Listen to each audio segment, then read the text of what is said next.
All right. Hi, I'm Nick Eddy. I'm a research software engineer here at the Data Science Institute, and I'm here to talk today about code generation assistants and some of their use cases, pitfalls, and caveats. Um, so first, we need to define what are coding assistants. And fundamentally, coding assistants are LLMs that are fine-tuned on a large set of code. Um, and that may include some instructions and requirements and whatnot with that code, but the goal is to help them understand and write code. But because they're LLMs, you have to understand that the output can be hallucinated. It can be completely fake. I've encountered that myself, so it's something that you need to be aware of. Tools like Copilot, ChatGPT, and Cursor are designed for some of the higher level stuff. Um, yeah, designing code, refactoring, overall system architecture design. So coding assistants can help with teaching the how and the why. And again, coding assistants aren't a replacement for your actual knowledge and understanding.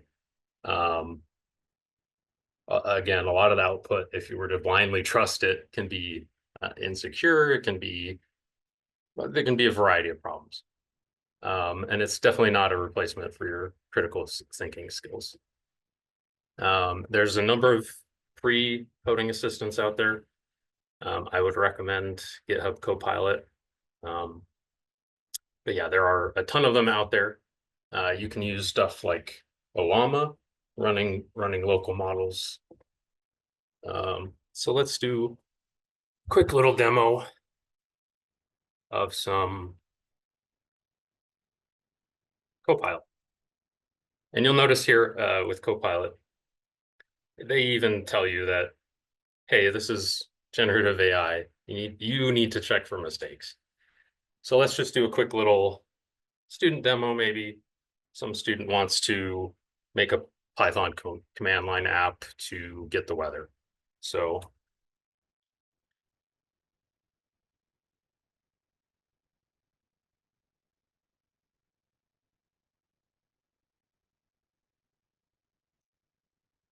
we can just ask it how.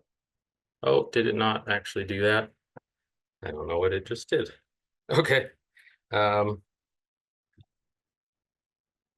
Let's just ask an API request. Yeah. I'd like to make a command line app. And I don't know why this is now not working. Of course, the live demo isn't working. Let's try moving to a different model here. Or maybe I need to refresh. Oh, okay. It was just being weird. Here we go. This is what it spit out. Interestingly, let's see. They do ask to pass in the API key. So some of the things that they might suggest will be kind of bad practices or, yeah. So sometimes they'll tell you to hard code or say put in like secure keys into an argument like this, and that's kind of insecure. So you can continue the conversation with Copilot and say, I'd rather not pass in the API key insecurely like that. Uh,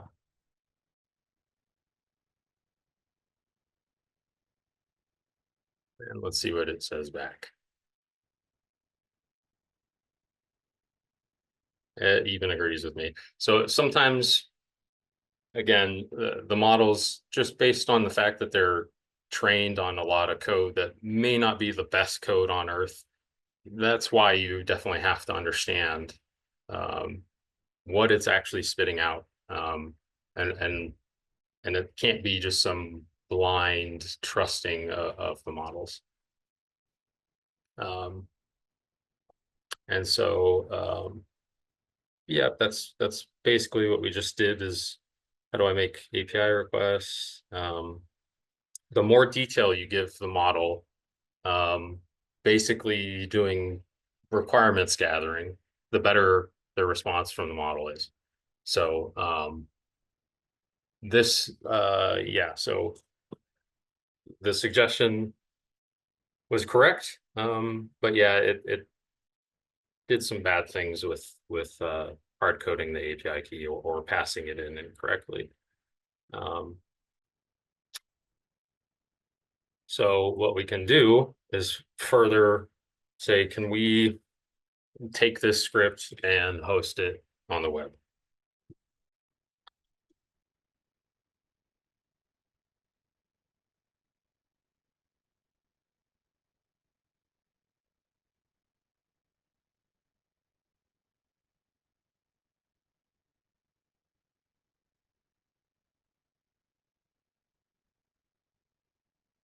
So yeah, if you don't like the suggestion, again, this is a conversational thing. I don't like Flask. Let's try Streamlit.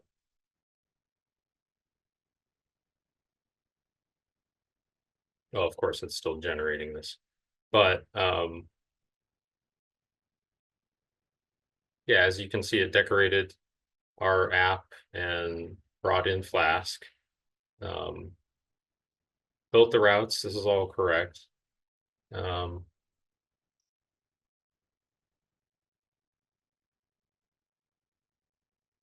now this is getting rapidly complicated. But the point is that you can iterate and get responses back.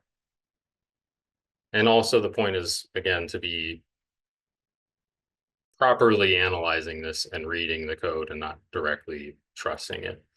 So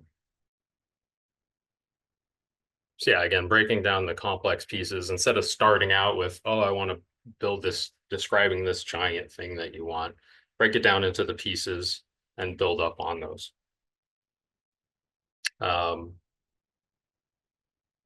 This is pretty much what we just were describing. It's conversational, so you can ask to refactor, you can point out mistakes that it made and it'll fix it. If there is an error that you got from the code it produced, you can tell it, hey, here's the error. And basically you get rubber duck debugging with the duck able to talk back to you. Another something that I personally use coding assistance for is stubbing out unit tests. A lot of unit tests in Golang specifically can be giant and just take a bit of time to set up boilerplate. So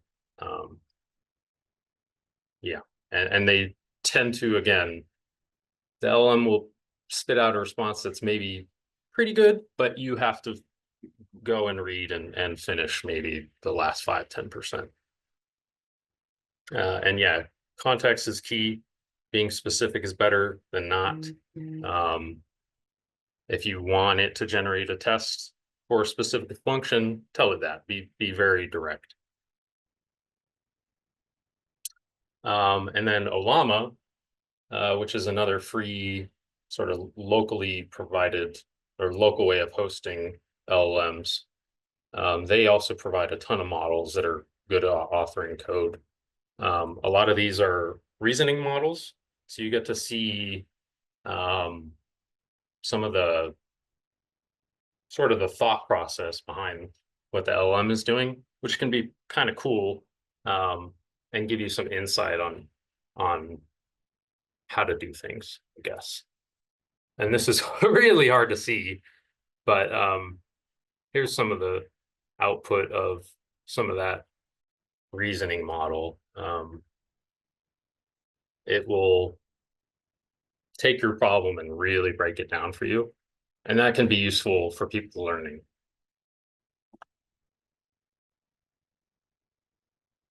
And interestingly, the local model, it spit out something that was better than what Copilot had done, which was kind of impressive, but it was relatively slow because it's running locally. Both of them did, however, suggest really bad security practices. So yeah, you do have to be aware of what's going